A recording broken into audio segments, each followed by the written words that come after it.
Boa tarde para todos aqueles que acompanham o nosso canal. Hoje estaremos apresentando um caso clínico proferido por Jacques Lacan entre os anos de 1955 a 1956.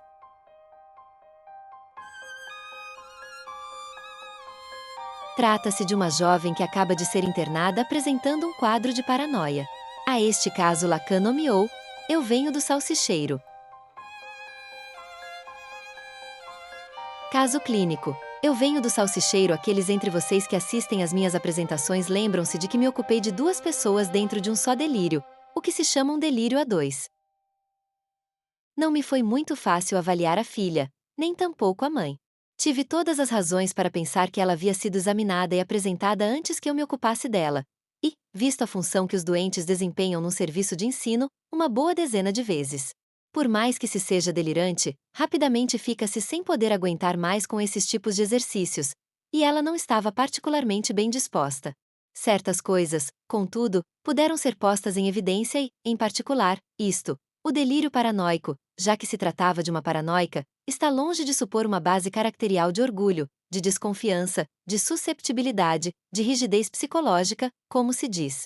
Pelo menos aquela moça, ao lado da cadeia de interpretações, difícil de discernir, da qual ela se sentia vítima, tinha, ao contrário, o sentimento de que uma pessoa tão gentil, tão boa como ela própria, e, ainda por cima, no meio de tantas provas sofridas, não podia senão ser beneficiada com uma benevolência, uma simpatia geral. De fato, seu chefe de serviço, no testemunho que ele tivera de fazer sobre ela, só falava dela como de uma mulher encantadora e de quem todos gostavam. Em suma, após ter tido todas as dificuldades do mundo para abordar o sujeito, eu me aproximei do centro do que ali estava manifestamente presente. É claro, sua preocupação fundamental era me provar que não havia nenhum elemento sujeito à reticência, embora não dando ensejo à má interpretação de que ela estava assegurada de antemão por parte do médico. Ela assim mesmo me confiou que um dia, no corredor, no momento em que saía da sua casa, tinha tido de se haver com uma espécie de mal-educado, com o qual ela não tinha por que ficar espantada, já que era esse desprezível homem casado que era o amante regular de uma de suas vizinhas de hábitos levianos. Quando se cruzaram, esse homem, ela não podia me dissimular isso, tinha coisa ainda engasgada. Lhe tinha dito um palavrão que ela não estava disposta a me repetir, porque, como ela se exprimia, isso a depreciava. Contudo, uma certa doçura que eu tinha posto na aproximação com ela, tinha feito com que estivéssemos, após 5 minutos de entrevista, num bom entendimento, e assim ela me confessa, com um riso de concessão, que não era naquele ponto completamente inocente, pois ela própria tinha dito alguma coisa ao passar. Essa alguma coisa, ela me confessa mais facilmente do que o que ouviu, e é isto: eu venho do salsicheiro. Naturalmente, eu sou como todo mundo, incorro nos mesmos erros que vocês, faço tudo o que lhes digo que não se deve fazer. Nem por isso tenho razão, mesmo que isso me faça ser bem-sucedido. Uma opinião verdadeira não deixa de ser uma opinião do ponto de vista da ciência. Ver Spinoza. Se vocês compreendem, tanto melhor, guardem isso para vocês. O importante não é compreender, é atingir o verdadeiro. Mas se vocês o atingem por acaso, mesmo se vocês compreendem, vocês não compreendem. Naturalmente, eu compreendo, o que prova que nós temos todos alguma coisinha de comum com os delirantes. Eu tenho tanto disso como todos vocês, o que há de delirante no homem normal. Eu venho do salsicheiro. Se me dizem que há alguma coisa para compreender aí, posso certamente articular que há uma referência a porco. Eu não disse porco, disse suíno. Ela estava bem de acordo. Era o que ela queria que eu compreendesse. Era também talvez o que ela queria que o outro compreendesse. Porém, é justamente o que não se deve fazer. Aquilo por que é preciso se interessar é, em tal situação, saber por que ela queria justamente que o outro compreendesse isso, e porque ela não lhe dizia claramente, mas por alusão. Se compreendo, eu passo, não me detenho nisso, visto que já compreendi. Eis o que manifesta para vocês o que é entrar no jogo do paciente, é colaborar com a sua resistência. A resistência do paciente é sempre a de vocês, e quando uma resistência é bem-sucedida, é porque vocês estão dentro até o pescoço, porque vocês estão compreendendo. Vocês compreendem, vocês não têm razão. O que se trata precisamente de compreender é porque há alguma coisa que é dada para ser compreendida. Porque ela disse eu venho do salsicheiro, e não porco. Limitei meu comentário, pois não tinha mais tempo, fazendo-lhes observar que se tratava ali de uma pérola, E lhes mostrei a analogia disso com essa descoberta que consistiu em perceber um dia que certos doentes que se queixam de alucinações auditivas faziam manifestamente movimentos de garganta, de lábios, em outras palavras, eles mesmos as articulavam. Aqui, não é a mesma coisa, é análogo, e é ainda mais interessante porque não é a mesma coisa. Eu disse, eu venho do salsicheiro, e então, ela se solta. Que foi que ele disse? Ele disse, porca. É a resposta do pastor à pastora. Fio, agulha, minha alma, minha vida, é assim que se passa na existência. Detenhamo-nos um instantinho nisto. Ei-lo bem contente, vocês estão dizendo para si mesmos, é o que ele nos ensina. Na fala, o sujeito recebe sua mensagem sob uma forma invertida. Não se iludam, não é bem isso. A mensagem de que se trata não é idêntica, bem longe disso, a fala. Ao menos no sentido em que articulo para vocês esta forma de mediação em que o sujeito recebe sua mensagem do outro sob uma forma invertida. Em primeiro lugar, que personagem é essa?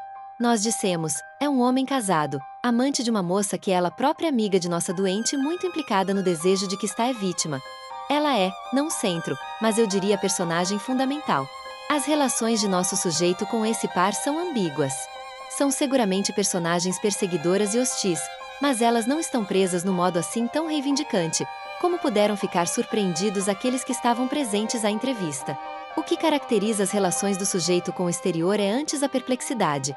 Como se pôde então, através de mexericos, por meio de uma petição sem dúvida, levá-las ao hospital? O interesse universal que é concedido a elas tem tendência a se repetir. Daí esses esboços de elementos erotomaníacos que discernimos na observação. Não são, propriamente falando, erotomanas, mas elas estão habitadas pelo sentimento de que se interessam por elas. Porca, o que será isso? É uma mensagem com efeito, mas não será antes sua própria mensagem. No ponto de partida de tudo o que é dito a intrusão da dita vizinha na relação daquelas duas mulheres isoladas, que permaneceram estreitamente ligadas na existência, que não puderam se separar quando do casamento da mais nova, que evitaram de repente a situação dramática que parece ter sido criada nas relações conjugais desta, em função das ameaças de seu marido, o qual, segundo os atestados médicos, não queria nada menos do que cortá-la em rodelas. Temos aí o sentimento de que a injúria de que se trata, o termo injúria é aí realmente essencial, e ele sempre foi posto em evidência na fenomenologia clínica da paranoia, concorda com o processo de defesa, via de expulsão, o qual as duas pacientes se sentiram impelidas a instaurar em relação à vizinha, considerada como primordialmente invasora. Ela vinha sempre bater quando elas estavam se arrumando, ou no momento em que elas começavam alguma coisa, quando estavam jantando ou lendo. Tratava-se antes de mais nada de afastar essa pessoa essencialmente dada à intrusão. As coisas só começaram a se tornar problemáticas quando essa expulsão, essa recusa, essa rejeição tomou força de pleno exercício, quero dizer no momento em que elas verdadeiramente resolveram a questão. Isso deve ser situado no plano da projeção, como um mecanismo de defesa. Toda a vida íntima daqueles pacientes se desenrolou fora do elemento masculino. Elas sempre fizeram deste um estranho com o qual jamais concordaram. Para elas o mundo era essencialmente feminino. A relação que elas mantêm com as pessoas de seu sexo é do tipo de uma projeção, na necessidade em que elas estariam de permanecer elas mesmas, fechadas sobre si mesmas, como um casal. Seria aparentada essa fixação homossexual no sentido mais lato do termo, que está na base, Freud nos diz, das relações sociais? É o que explicaria que, no isolamento desse mundo feminino em que vivem essas duas mulheres, elas se encontram na posição, não há de receber a mensagem delas do outro, mas de elas próprias a dizerem ao outro. A injúria será o modo de defesa que volta de alguma forma por reflexão na relação delas, relação que só é compreensível a partir do momento em que ela está estabelecida, se estende a todas as outras enquanto tais, quaisquer que sejam.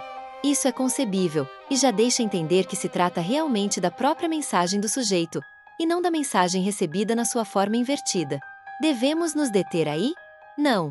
Certamente. Esta análise pode nos fazer compreender que a paciente se sente cercada por sentimentos hostis. Mas a questão não está aí. O importante é que Porca tenha sido realmente ouvido, no real. Quem será que fala? Já que a alucinação é a realidade que fala. Isso está implicado em nossas premissas, se afirmamos que a realidade é constituída de sensações e de percepções.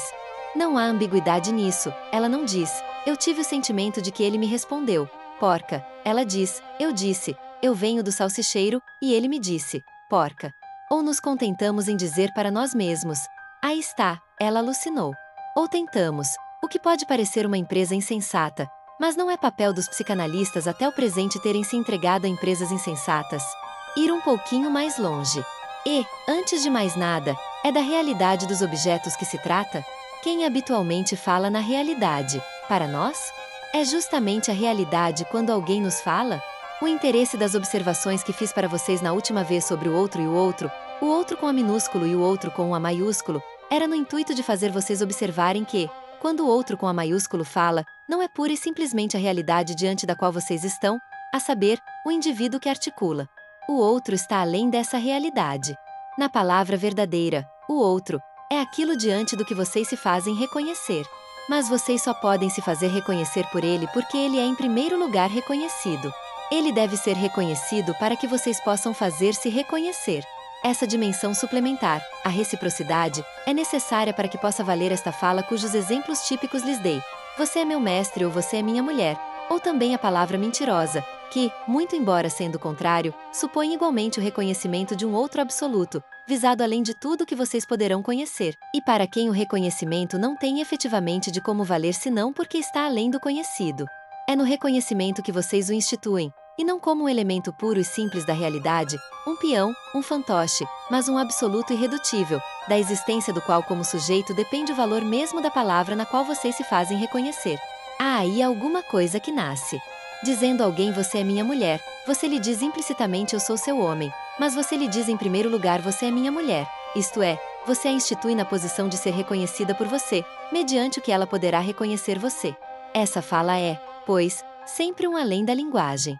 E um tal empenho, como qualquer outra fala, mesmo que fosse uma mentira, condiciona todo o discurso que vai seguir, e aqui entendo por discurso inclusive os atos, os encaminhamentos, as contorções dos fantoches presos no jogo e o primeiro é você mesmo.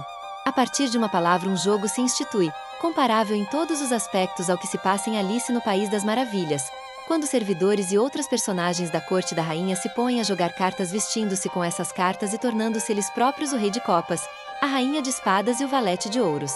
Uma palavra exorta vocês a sustentá-la pelo discurso de vocês, ou a renegá-la, a recusá-la ou a confirmá-la, a refutá-la, mas ainda mais, a se curvarem a muitas coisas que estão na regra do jogo.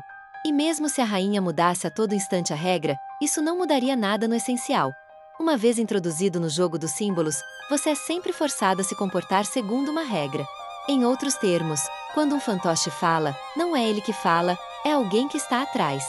A questão é saber qual é a função da personagem que se encontra nessa circunstância.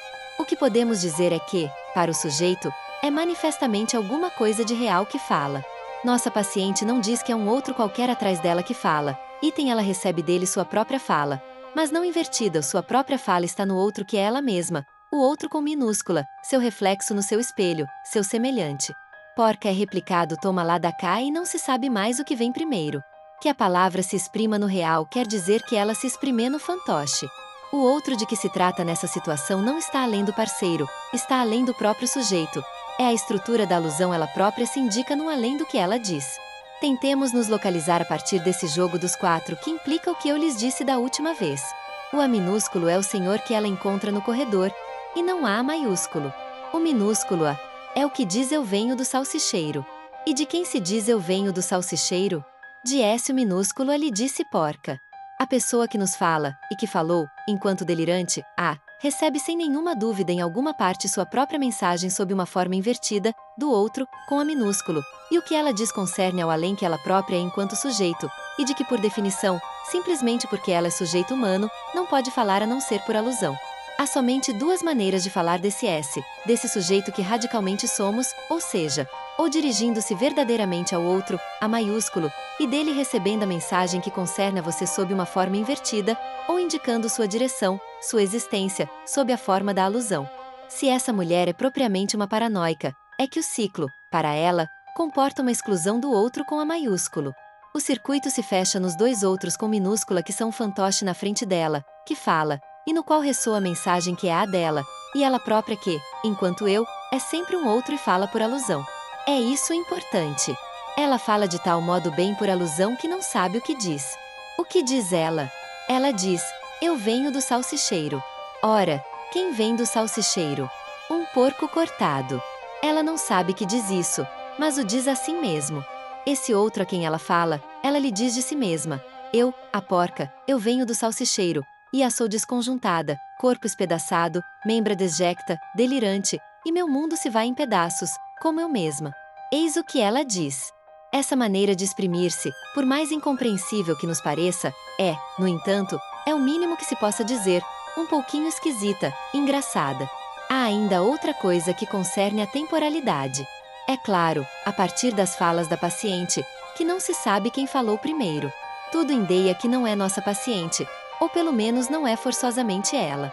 Jamais saberemos nada ao certo sobre isso, já que não vamos cronometrar as palavras de reais. Mas se o desenvolvimento que acabo de fazer está correto, se a resposta é a locução, isto é, o que verdadeiramente diz a paciente, o eu venho do salsicheiro pressupõe a resposta porca. Na fala verdadeira, muito pelo contrário, a locução é a resposta. O que corresponde à fala é com efeito a consagração do outro como minha mulher, ou como meu mestre, e portanto é a resposta que pressupõe a locução. Na fala delirante, o outro está verdadeiramente excluído, não há verdade atrás, há tão pouca que o próprio sujeito não põe nisso nenhuma verdade, e que fica em face desse fenômeno, bruto no fim de contas, na atitude da perplexidade.